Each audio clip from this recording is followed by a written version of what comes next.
오늘은 사사기의 마지막 시간입니다. 중간중간에 좀 빠진 부분이 있긴 했지만 그래도 아마 사사기가 가진 어떤 영적인 의미에 대해서 여러분들이 잘 이해하셨으리라 라고 생각을 합니다. 사사기는 앞과 뒤에 아주 큰 뭐라고 할까요? 이렇게 괄호가 묶여 있어요. 사사기는 이런 관점으로 보아야 된다라고 하는 게 묶여 있죠. 그게 뭐냐면 사사기 2장에 보면 여호와의 사자가 보김이라고 하는 곳으로 올라와서 이스라엘 자손들에게 가나안 땅에 정착한 이스라엘 자손들에게 경고하는 장면으로 그렇게 시작할 수 있습니다. 그때 하신 말씀이 너희가 이 땅의 주민들과 언약을 맺지 말아라. 그들이 세운 그들의 제단들을 모두 헐어라. 너희가 내 목소리를 헐라하였거늘 너희가 내 목소리를 듣지 아니하였으니 어찌 됨이냐. 그런 책망으로 시작하죠. 그러므로 내가 또 말하기를 내가 그들을 너희 앞에서 쫓아내지 아니하리니 그들이 너희 옆구리에 가시가 될 것이며 그들의 신들이 너희에게 올무가 되리라. 그렇게 말씀하셨습니다. 그런데 사사기 중간에 이렇게 보면 사실 그 외부의 어떤 우상 숭배에 대한 이야기들보다 그러니까 어떤 신들 그 열왕기나 뭐 그런 것만큼이나 그 어떤 우상을 섬기는 일에 대해서 그렇게까지 말하고 있지는 않아요. 그런데 중요한 것은 분명히 우상 숭배에 대한 문제입니다. 그런데 이 말씀 자체로 봤을 때 하나님께서 원하신 일이 무엇인지 우리는 알 수 있습니다. 하나님께서 하신 말씀은 너희가 내 목소리를 듣지 아니하였으니 이 책망이거든요. 다른 책망이 아니라 너희가 내 목소리를 듣지 아니하였다 이 말씀입니다. 이스라엘 백성들이 오해한 게 이 부분입니다. 예레미야 7장 22절에 보면 이게 이제 이스라엘이 망하기 직전이잖아요. 이스라엘이 이제 역사를 다 끝내고 망하기 직전에 하나님께서 너희가 왜 망하는 줄 아느냐. 그러면서 하신 말씀이 있어요. 사실은 내가 너희 조상들을 애굽 땅에서 인도하여 낸 날에 번제나 희생에 대하여 말하지 아니하고 명령하지 아니하고 오직 내가 이것을 너희에게 명령하여 이르기를 너희는 내 목소리를 들으라. 그리하면 나는 너희 하나님이 되겠고 너희는 내 백성이 되리라. 너희는 내가 명령한 모든 길로 걸어가라. 그리하면 복을 받으리라. 말씀하셨습니다. 우리가 성경을 통독을 쭉 하다가 레위기를 접하면 어려운 이유가 제사법이 복잡해서 그렇잖아요.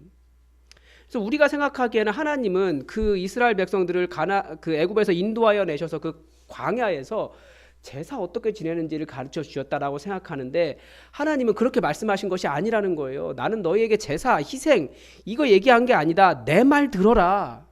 너희는 내 목소리를 들으라. 나는 이걸 명령했다라는 거예요. 근데 이스라엘은 끊임없이 제사, 희생, 뭐 규정, 율법 이런 거에 관심을 가졌는데 그게 아니고 내 목소리 들으라고 했다. 왜 안 듣느냐? 하나님이 답답하셔서 마지막에 이스라엘 망할 때 예레미야 선지자를 통해서 이 말씀을 그렇게 하고 계시는 거예요. 예레미야에서 그래서 계속 보면 제사를 안 지내서가 아니고 안식일을 안 지내서가 아니고 여호와 하나님의 음성을 목소리를 듣지 않았기 때문에 하나님을 닮은 사람이 하나도 없는 거예요. 정말 생명이 귀한지도 모르고 안타깝게 죽어가는 영혼들 불쌍히 여길 줄도 모르고 그저 제사 잘 지냈으니 나는 괜찮다라고 생각하고 착각하고 살았다라는 거죠. 하나님은 이스라엘에게 제사 잘 지내라고 하지 않으셨습니다. 왜냐하면 하나님은 그 제사 지내는 희생제물 다 하나님 거예요. 하나님은 많아요. 필요 없어요. 하나님께는 그런 것들이.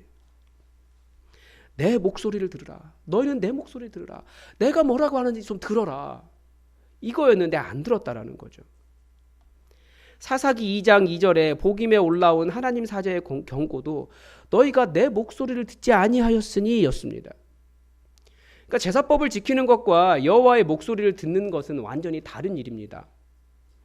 제사법은 여호와의 목소리를 듣지 않아도 잘 배우면 할 수 있습니다. 그러나 우리 신앙생활하는 것은 여호와 하나님의 목소리를 들으며 그분이 뭐라고 말씀하시는지 들으며 인격적인 관계 안에서 하나님의 마음을 배우고 하나님의 뜻을 따라가고 하나님을 사랑하고 하나님의 목소리를 들으며 신앙생활하는 것이 바로 우리의 신앙생활이라는 겁니다. 그래서 예수님께서 계속 나의 안에 거하라. 내가 너희에게 일러준 말로 나의 안에 거하라. 그렇게 말씀하신 이유도 규정이나 어떤 율법 이런 문제가 아니고 하나님과 교제하며 주님께 붙어 있으며 인격적인 교제를 나누며 살기를 바라신 뜻이라는 거죠.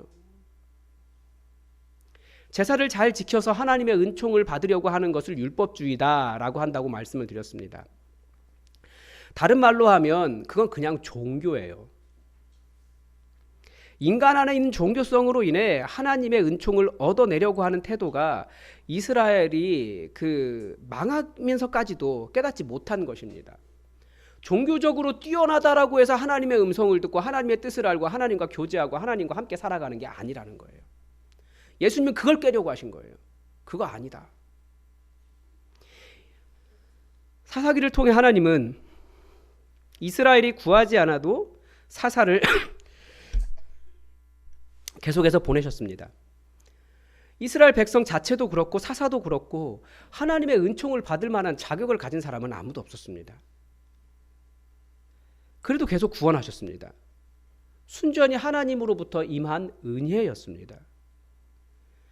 예수님 시대에도 바리새인들이 그랬습니다. 하나님의 은혜가 아니라 자기들이 하나님의 그 은혜를 얻어내기 위해서 정결법도 만들고 이렇게 생활해야지 거룩한 것이다. 종교적 예식도 만들고 각종 규정을 만들고 그거 못 지키면 사람들을 정죄했습니다. 근데 예수님은 그거 아니라고 말씀하셨어요. 다 하나님의 말씀을 들은 것이 아니다. 물론 그런 규정들이 성경에서 나왔죠. 그렇지만 성경에서 나왔다고 해도 그거 하나님 말씀 들은 것 아니다라고 말씀하셨습니다. 왜 그렇습니까? 인격적이신 하나님의 음성을 드러내는 법을 훈련해야 한다는 거예요. 그래서 예수님께서 기도를 가르치셨어요. 그것도 자기 소원만 아뢰는 기도가 아니라 하나님의 음성을 듣고 하나님과 교제하고 하나님을 만나는 기도를 계속 가르치셨습니다. 이 시대도 그렇습니다. 하나님의 음성을 인격적으로 드러내지 않으면 교회는 그냥 교회가 아니라 종교 집단에 불과해요. 그런 종교 집단은 많아요. 하나님 섬긴다고 하지만 하나님의 마음은 전혀 모를 수 있어요. 그 포도원으로 들어가서 일을 해라라고 말씀하신 그 아버지의 음성을 들었지만 알겠습니다라고 말하고 듣지 않은 큰아들과 같은 상태로 있는 사람들이 많이 있다라는 거예요. 그런 교회를 하나님은 꿈꾸신 것이 아닙니다. 정말 인격적인 교제, 하나님의 음성을 듣고 하나님과 교제하고 하나님 뭐라고 말씀하시는지 그 말씀을 듣고 살아가는 그런 그리스도인을 원하셨습니다. 결국 사사기가 보여주는 것은 그런 종교 집단이 되면 그것은 우상을 숭배하는 것과 같다라는 거죠. 그래서 사사기는 사실은 우상 숭배를 경고합니다. 그냥 외부의 눈에 보이는 신상을 섬겨서만 우상이 아니라 자기 안에 여호와 하나님의 음성을 듣지 못하고 여호와 하나님과 인격적인 교제를 나누지 않고 하나님을 제대로 섬기지 않는, 그리고 여호와 하나님이 구원자가 아니라 다른 것을 구원자로 모시고 사는 헛된 우상 숭배, 여호와 하나님이라고 여호와라고 이름을 부르지만 정말 하나님을 따르지 않는 그 우상 숭배, 그 우상 숭배를 경고하고 있는 겁니다. 이스라엘이 나중에 어떻게 합니까? 자기가 우상을 만들기도 해요. 그리고 그 우상을 향해서 여호와라고 부르기도 합니다. 그러니까 자기는 여호와 하나님을 부르기 때문에 우상 세워놓고 여호와다라고 부르고 있기 때문에 자기가 우상을 숭배하는지도 몰라요. 오히려 난 하나님 잘 섬기고 있다. 레위인 세워져 있으니까 하나님의 법을 어기고 하나님의 말씀을 어기고 있으면서도 레위인 세워져 있으니까 우리는 잘 섬기고 있다. 모양이 완벽하니까 착각한다라는 거예요. 그건 여호와 하나님의 말씀을 들은 것이 아니라는 거죠. 그런데 우리가 그렇게 여호와 하나님의 말씀을 듣고 있지 않다라는 것을 어떻게 알 수 있습니까?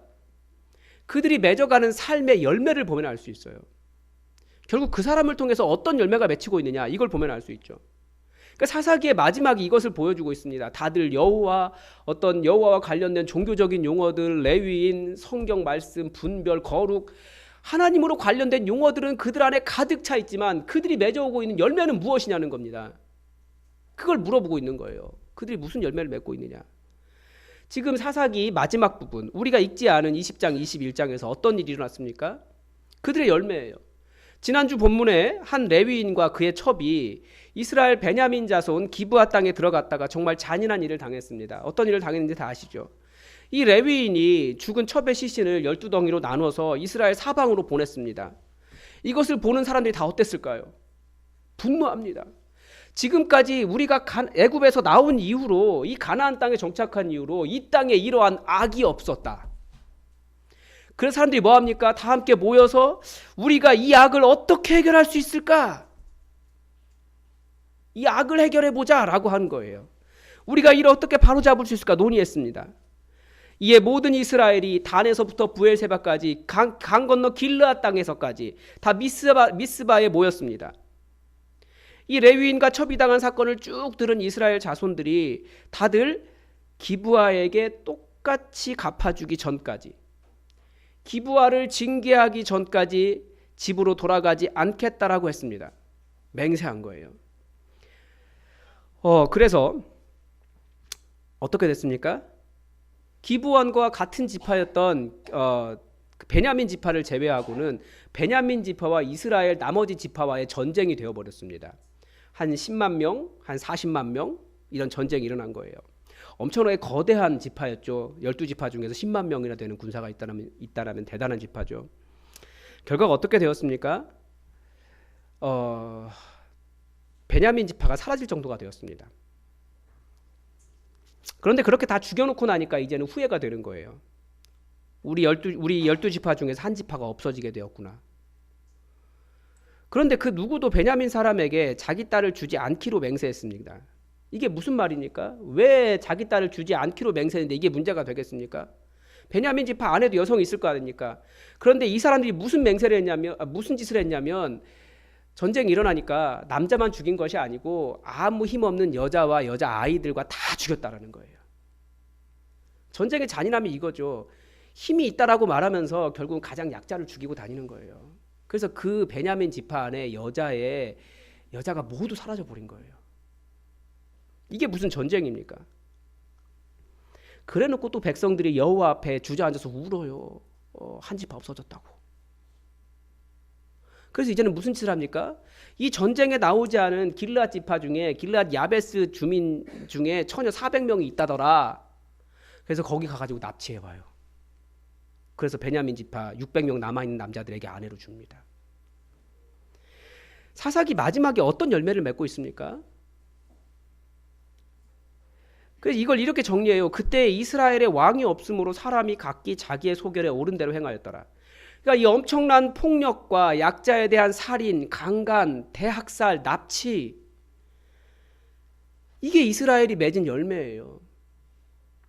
하나님께서 이런 일을 당하는 이스라엘 자손을 위해 사사를 계속해서 보내주셔서 이스라엘 백성을 구원하셨다라고 하는 내용이 사사기인데, 지금까지의 외부의 적들이 이스라엘에게 이런 일을 행했다면 이 내용에서 이스라엘에 일어난 이 엄청난 폭력은 어디서 나왔습니까? 외부에서 온 게 아니고 이스라엘 자체였어요. 이스라엘 안에서 나왔습니다. 없애야 할 적은 외부에 있는 것이 아니라 어디에 있었던 겁니까? 바로 그 안에 있었다라는 거죠. 이스라엘 자손들이 여호와 앞에 모여서 우리가 이 큰 악을 해결하겠다라고 모여서 내세운 해결책이 이것이었습니다. 우리가 이 죄악을 바로잡으리라. 그래서 뭔 짓 하고 있는 겁니까? 더 잔인한 악, 더 큰 악, 더 비인격적인 악.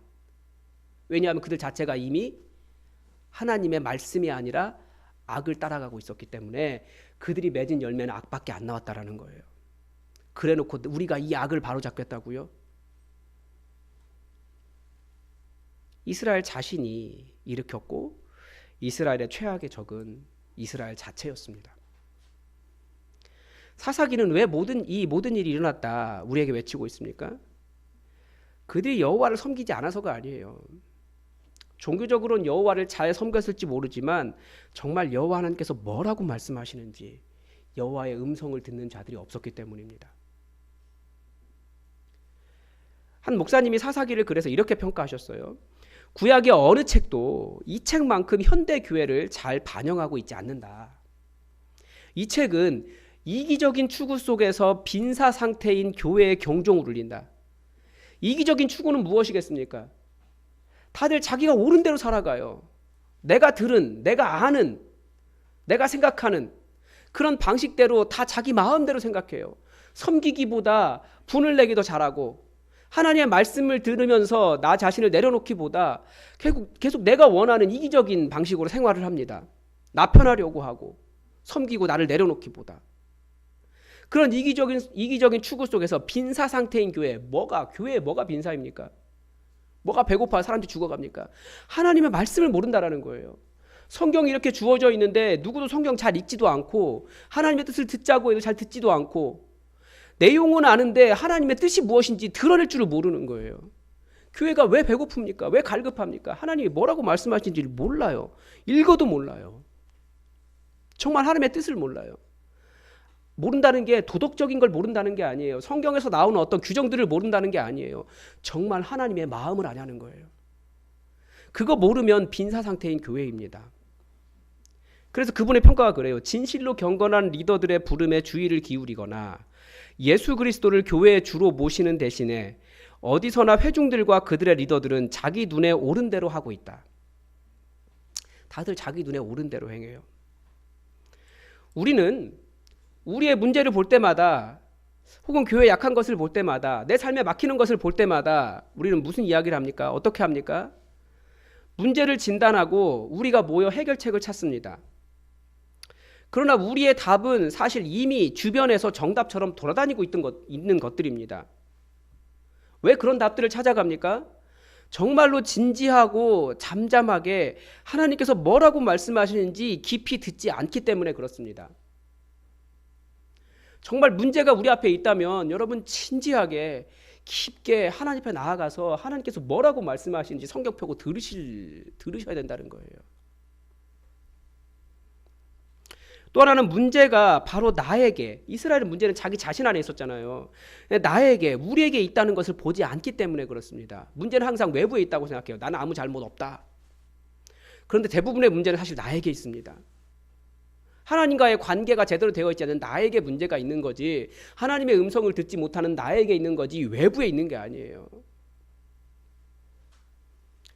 그래서 우리는 하나님의 문제입니다 이런 이야기도 잘하고, 왜 해결해 주시지 않으십니까 원망하기도 하고, 아니면 우리에게 없는 것을 찾으며 왜 우리에게 이런 것이 없습니까 우리의 없는 자원을 탓하기도 하고, 우리가 무엇인가를 갖추지 못했기 때문입니다 우리의 외부적인 환경들을 탓한다는 겁니다.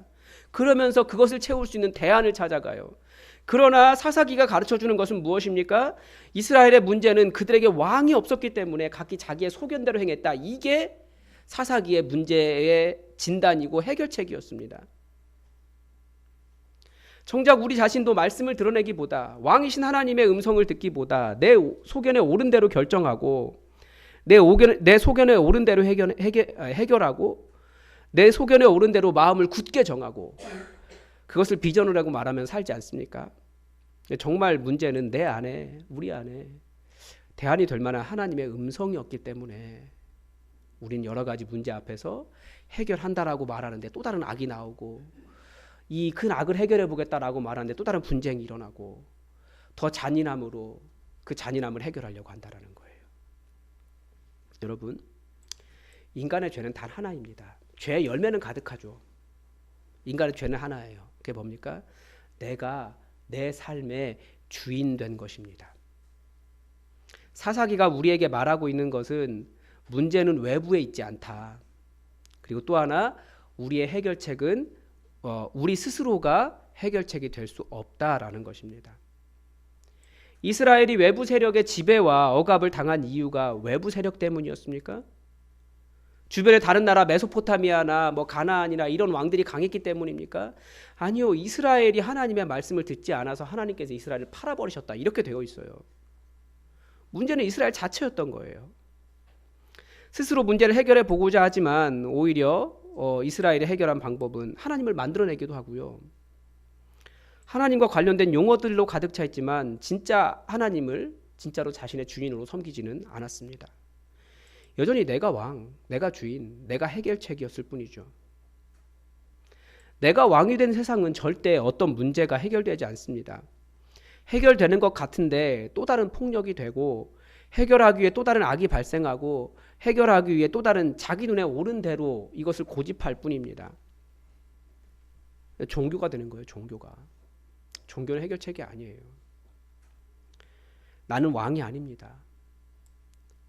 따라오라고 정답처럼 주장하는 주변의 문화도 왕이 아닙니다. 왕은 오직 여호와 하나님, 바로 그분이십니다. 예수님은 이것을 우리에게 가르쳐 주시려고 바리새인들의 종교를 뒤집으셨어요. 바리새인들만큼 종교적인 용어들로 가득 차 있었고, 바리새인들만큼 그렇게 종교적인 사람들이 또 있었습니까? 그런데 그거 아니다라고 말씀하셨어요.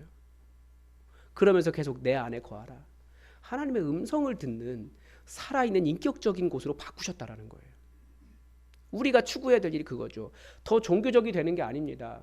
우리는 하나님의 음성을 듣는, 하나님과 인격적인 교제를 나누는, 더 하나님을 깊이 나아가 하나님의 뜻을 듣는 사람들이라는 거예요. 학자들은 이 사사기의 마지막 내용이 다윗 왕의 통치, 다윗 왕의 중요성을 부각시키려는 의도를 가지고 주장하고 있다라고 말합니다. 그런데 우리는 무엇을 봅니까? 다윗 왕이 와도 변하지 않을 이스라엘 사람 자체의 잔인함을 우리는 보고 있어요. 그거 사람 왕, 다윗 왕 온다고 해결되지 않습니다. 우리에게는 무엇이 필요합니까? 진짜 왕이신, 영원한 왕이신 여호와 하나님이 필요하시다라는 것을 보여주는 겁니다. 우리는 성경을 통해서 도덕적인 원리를 발견하려고 해요. 그건 도덕적인 원리예요. 어떤 사람은 성경을 통해서 착한 사람, 윤리를 발견하려고 합니다. 그건 윤리일 뿐이에요. 아니요, 우리는 성경에서 우리의 본성이 얼마나 하나님 나라를 만들지 못하고 파괴적인지를 발견하고 하나님 그분을 찾아야 합니다. 우리는 성경을 통해 삶을 더 잘 살 수 있는 우상을 발견하려고 해요. 아니요, 우리는 하나님마저도 우상으로 만들 수 있는 죄인이라는 것을 깨닫고 내가 왕돼 있으면 하나님도 우리는 우상으로 만들어 버릴 수 있어요. 정말 진지하고 겸손하게 하나님의 음성을 듣기 위해서 나의 왕이신 여호와 하나님께서 뭐라고 말씀하시는지 그분의 음성을 듣고 그분이 나에게 말씀하실 때 아멘으로 충성하는 그 자세를 배워가는 거예요. 그렇지 않으면 우리의 하는 일은 다 종교고 우상 숭배에 불과합니다. 사사들이 다 부족한 사람들이었잖아요. 그 땅에서 용납받기 어려운 사람이었어요. 외국인이었고 외국인이었고 여자였고 장애인이었고 때로는 이름 없는 목동이었고 삼손 같은 경우는 얼마나 부족한 사람이었습니까? 그럼에도 하나님은 그들을 사용하셨습니다. 그러니까 하나님께서는 얼마든지 흠 많은 우리를 통해서도 이 흠 많은 하나님의 백성들을 구하실 수 있습니다. 문제는 하나님의 음성을 듣는 자가 필요하다라는 거죠. 성경은 결국 우리에게 진짜 구원자가 필요하다. 이것을 보여줍니다. 우리도 알아요. 우리 삶에 진짜 구원자가 필요하다는 것을 알아요.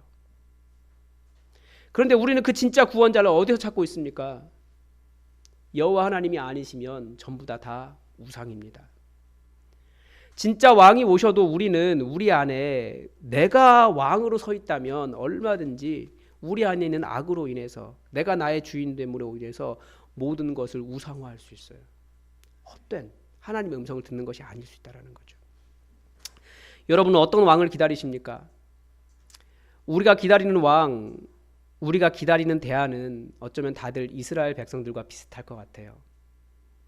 다들 우리의 억압을 벗어나려고 하고, 그래서 우리는 로또를 생각하기도 하고, 아니면 또 다른 직장을 생각하기도 하고, 아니면 지금 내가 억압되는 상황들을 이겨나가기를 바라고, 아니면 내가 더 굳세야 된다라고 이야기하고, 주변 사람들이 말해주는 여러 가지 지혜들을 찾아가기도 합니다. 그러나 정말 깊은 자기 성찰이 없고, 문제가 외부에 있는 것이 아니라 나에게 있다는 것을 제대로 알지 못하고 하나님의 음성을 드러낼 줄 모르면 문제는 반복되고 더 깊어질 뿐입니다. 자기들이 형제를 죽이기로 결정해놓고 하나님 앞에 모여서 울고 있는 거예요. 또 그래놓고 제단을 쌓아놓고 제물 바치면서 어리석은 맹세를 합니다. 문제를 반복하고 나서 미스바에 올라와 여호와께 이르지 않았다라고 하면서 실로의 여인들을 납치해요. 원인은 베냐민의 남자와 여자들을 자기들이 진멸했기 때문 아닙니까? 그리고 슬퍼하는 거예요. 그리고 모든 문제가 원인이 여호와께 있대요. 여호와께서 이스라엘 지파 중에 한 지파를 빠지게 하셨다라고 하나님을 원망해요. 그리고 문제 해결하겠다고 연약한 여인들 죽일 때는 언제고 또 납치해서 살인하고 납치해서 강간하고 그리고 잘 되었다라고 말하고 이제 우리 평안하니 집으로 돌아가자. 이 모든 원인은 다 하나입니다. 여호와를 왕으로 모신 적이 없어요. 여호와를 왕으로 모신 적이 없기 때문에 그분의 음성을 들으려고도 하지 않았고요. 그분이 뭐라고 말씀하시는지 관심도 없고요. 그분이 말씀하셔도 아멘 알겠습니다. 제가 틀렸습니다. 순종하는 자세도 없었다라는 거예요. 여전히 내가 왕되어 내 소견에 옳은 대로 살아갔기 때문입니다. 이 문제를 해결하고자 우리 예수님이 오셨습니다. 오셔서 나의 생명값을 십자가에서 치르시고 나를 사셨고 나의 주인 되셨습니다. 이제 여러분은 예수님의 것이에요. 예수님이 말씀하시면 여러분 생각에 이것이 맞다 할지라도 맞습니다. 주님께서 오르십니다. 아멘. 이게 그리스도의 자세라는 거예요. 왜냐하면 예수님이 나의 왕, 나의 주인이시기 때문에. 이 위대한 변화를 로마서는 이렇게 설명합니다. 그로 말미암아 우리가 은혜와 사도의 직분을 받아 그의 이름을 위하여 모든 이방인 중에서 믿어 순종하게 하나니 우리의 변화는 죽은 자 가운데 부활하사 능력으로 하나님의 아들로 선포되신 우리 주 예수 그리스도를 믿어 순종하게 되는 것입니다. 그래서 그 다음 바로 9절에 뭐라고 되어 있냐면 너희도 그들 중에서 예수 그리스도의 것으로 부르심을 받은 자니 누구의 것으로? 예수 그리스도의 것으로. 여러분은 이제 여러분의 것 아니에요. 여러분은 누구의 것입니까? 예수 그리스도의 것입니다. 이제 우리가 예수 그리스도의 것으로 예수 그리스도의 소유로 부르심을 받은 것을 알고 믿어 순종하는 것, 이게 우리의 변화입니다.